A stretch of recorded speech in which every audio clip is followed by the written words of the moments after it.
Joshua 22. Then Joshua called together the Reubenites, the Gadites, and the half-tribe of Manasseh. He said, "You have to carry out everything Moses, the servant of God, commanded you, and you have to have obediently done everything I commanded you. All this time, and right down to this very day, you have not abandoned your brothers. You've shouldered the task laid on you by God, your God, and now God, your God, has given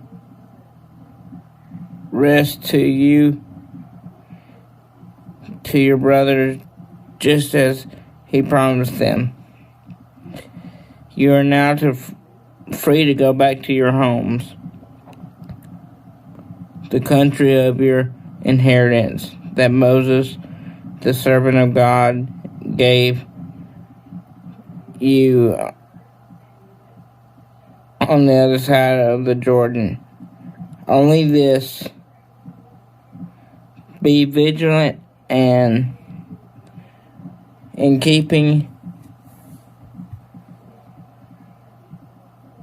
the covenant and the revelation that Moses, the servant of God, laid out on you.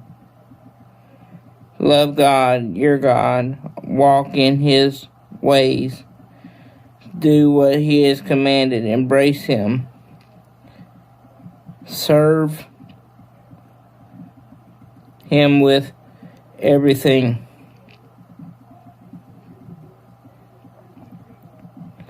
You have.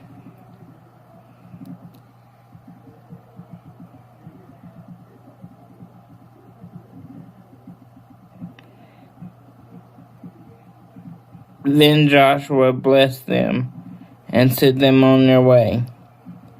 They went home.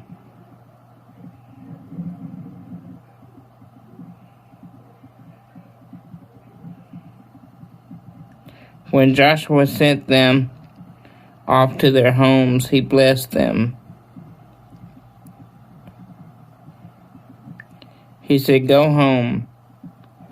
You're going home rich. Great herds of cattle, silver and gold, bronze and iron, huge piles of clothing. Share the wealth with your friends and family. All this plunder from your enemies." Then the Reubenites, Gadites, and half of the Manasseh left the people of Israel at Shiloh in the land of Canaan to return to Gilead, the land of their possession, which they had taken under the command of Moses, as ordered by God.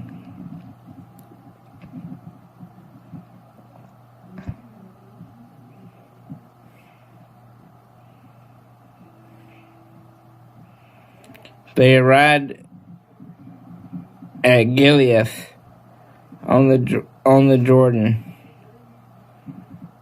There the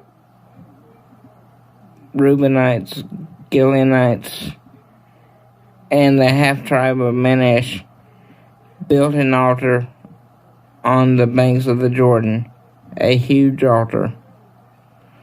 The people of Israel heard of it. "What's this?" The Reubenites and Gideonites and half of Manasseh have built an altar facing the land of Canaan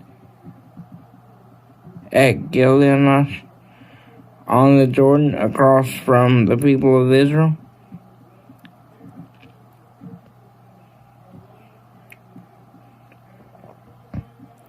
When the people of Israel heard this, the entire congregation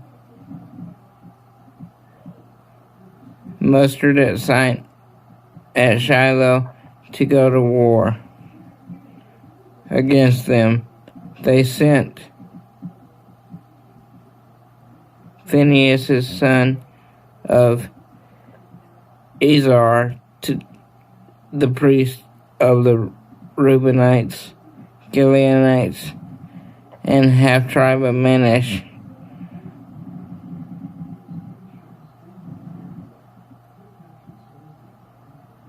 Accompanying him were 10 chiefs, one chief for each of the 10 tribes.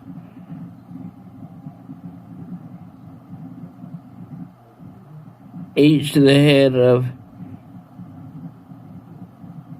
his ancestral family. They represented the military divisions of Israel.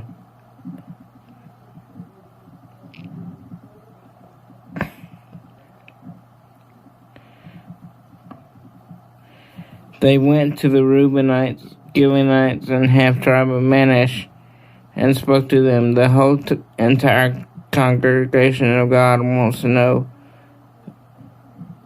what is this violation against God of Israel that you have committed, turning your back to God, building your own altar? A blatant act of rebellion against God. Wasn't the crime of pure enough for us? Why to this day we aren't rid of it? Still living with the fallout of the plague of the congregation of God. Look at you turning your back on God. If you rebel against God today, tomorrow, He'll vent His anger on all of us, the entire congregation of Israel.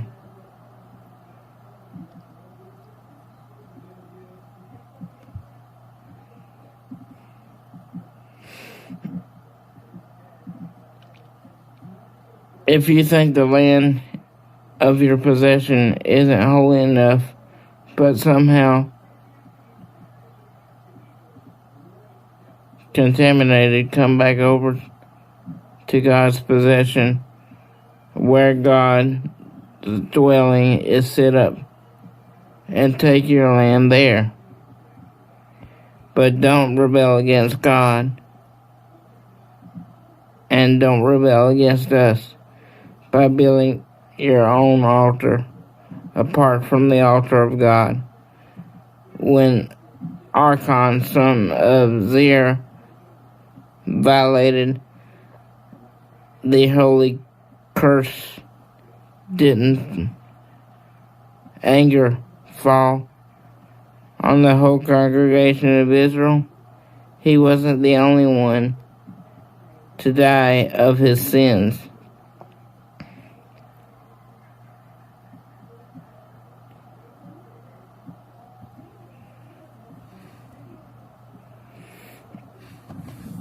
The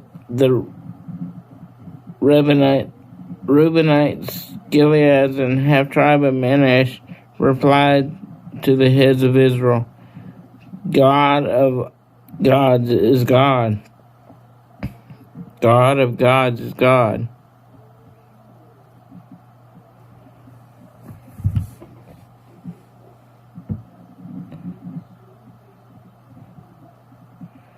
He knows, and He'll let Israel know if this is a rebellious betrayal of God. And if it is, don't bother saving us. If we built ourselves an altar in rebellion against God, if we did it to present on it a whole burnt offering or grain offering or intact and that their sacrificial peace offering. Let God decide. But if it's not, we did it because we cared.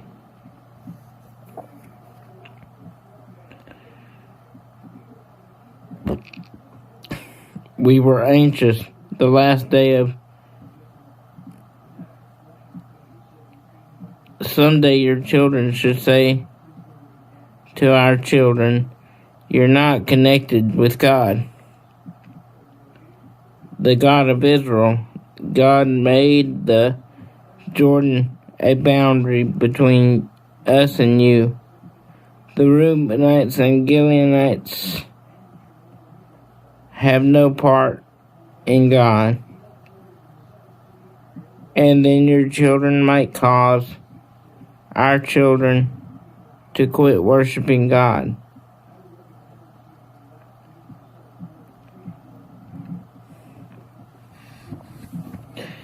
So we said to ourselves, let us do something. Let us build an altar, but not for whole burnt offerings, not for sacrifices.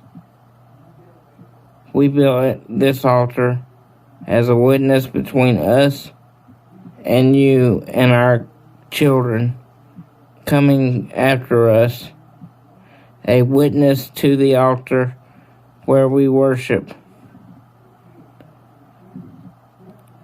God in His sacred dwelling with our whole burnt offering and sacrifices and our peace offerings. This way our children won't be able to say to our children in the future, you have no part in God.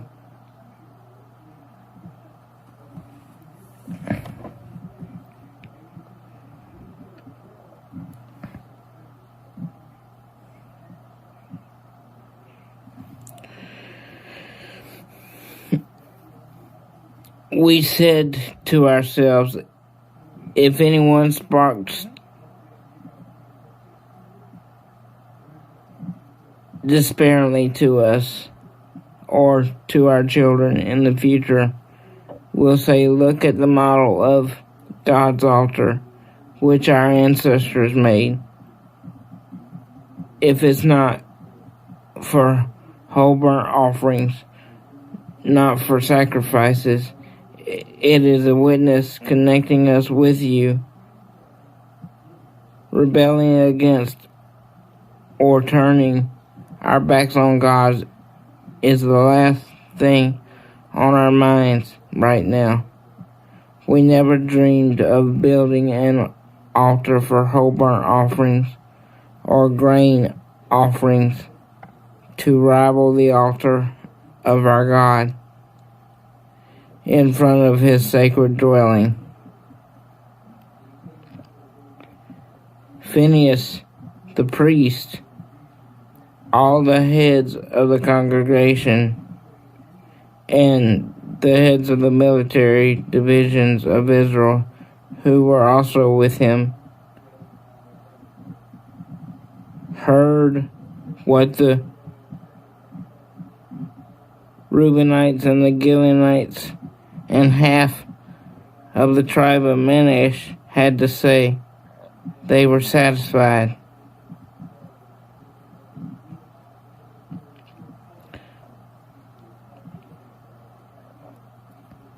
Priest Phinehas' son Ezra said to Reuben,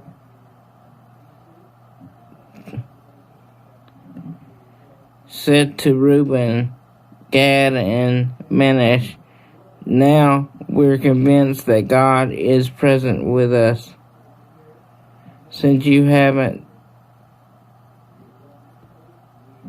been disloyal to God in this matter, you saved the people of Israel from God's discipline.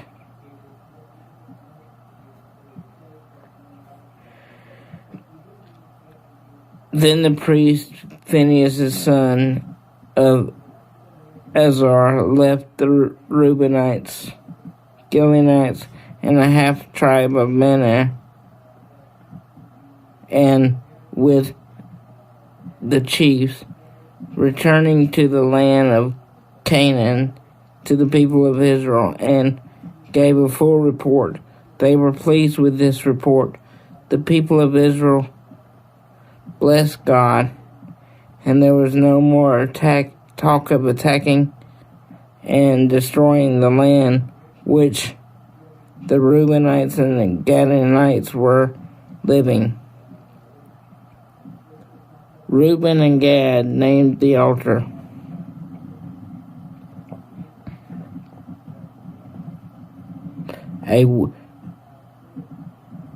a witness between us. God alone is God. Thank you for listening. God bless.